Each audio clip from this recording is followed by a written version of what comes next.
Beyond the Mic with Sean Dillon. We're joined on the star line by the author of Bunker, Building for the End Times. We welcome Bradley Garrett. Hey, Sean, great to be with you. Let's go beyond the mic. You started on this tour around the world to meet people building elaborate panic rooms underground. Why was that so fascinating for you? It's building underground citadels and stockpiling supplies. It's something that human beings have done for thousands of years, but it seems like we've reached this kind of terminal point in history, or at least a huge pivot, where people are thinking more and more about bolstering their own defenses. As I found very quickly when I began this journey, Texas is kind of the epicenter of a lot of these plans. I went to some factories that were building backyard shelters, and I also went to a community that was building a kind of multi-million-dollar high-end gated community that could weather almost any kind of disaster. It's been an eye-opening experience, but I think it's also a harbinger in a sense. You know, all of these communities are pointing towards an uncertain future that we're all facing. Okay, so when you started the project, did you ever think, this is nuts? Underground living started in 1964 World's Fair exhibition, and now we're talking sophisticated bunkers around the world. Well, it's kind of hard these days with the internet, with Photoshop, to know whether these things are real or not. And so I kept seeing these news stories where people are running photos of these facilities and thinking, I can't verify that. So as a researcher, it was absolutely crucial that I went to every one of these facilities. I wanted to see them with my own eyes. And I still can't believe what I saw. People are spending millions of dollars building underground private bunkers that are totally self-sufficient. They've got nuclear, biological, and chemical air filters, wind turbines, solar panels, battery backup systems, but also swimming pools, rock climbing walls, libraries, shooting ranges. And I have seen some of the most incredible facilities in the world, and these are things that, only 20 years ago, only a government could afford to build.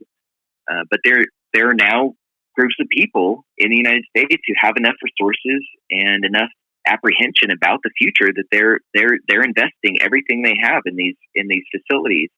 And even if we can't build something like that for ourselves, I think there's a lesson here for all of us, because the people who are building these facilities are very often the people who are building the technologies that they're afraid of.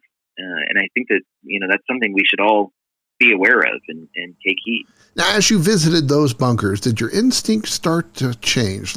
Like, I need to be more prepared, and I might need one of these. Well, there's no doubt about it.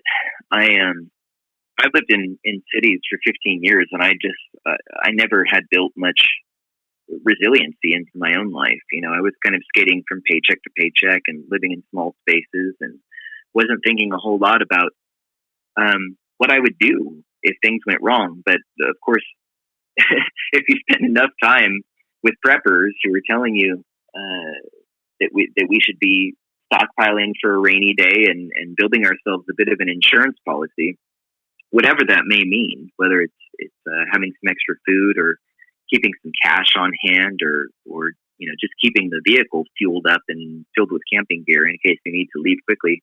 If you listen to people talking to you like that for long enough, you start taking on some of those anxieties. And actually, what I found is that as I started doing like really low level prepping, what I call practical prepping, just kind of organizing my life in a different way that builds some resiliency into it, I found that it gave me a sense of peace. It actually relieved a lot of my anxiety, and I think that anxiety is something that is being instilled in us by a very fragile society that we've built, that is just not, it's not built for survival. It's built for convenience. So flipping that thinking on its head was a really important part of going on this journey with these preppers. Was there bunkers that you wanted to explore but you haven't been able to? I desperately wanted to go to North Korea. I spoke to a guy from the Nautilus Institute in California, and he's been studying North Korea for years. And he told me that after the Korean War, North Korea was essentially leveled. The whole country was destroyed. And so they started burrowing into the country, and they have airfields inside mountains. They've got a weapons factory with 20,000 people working in it.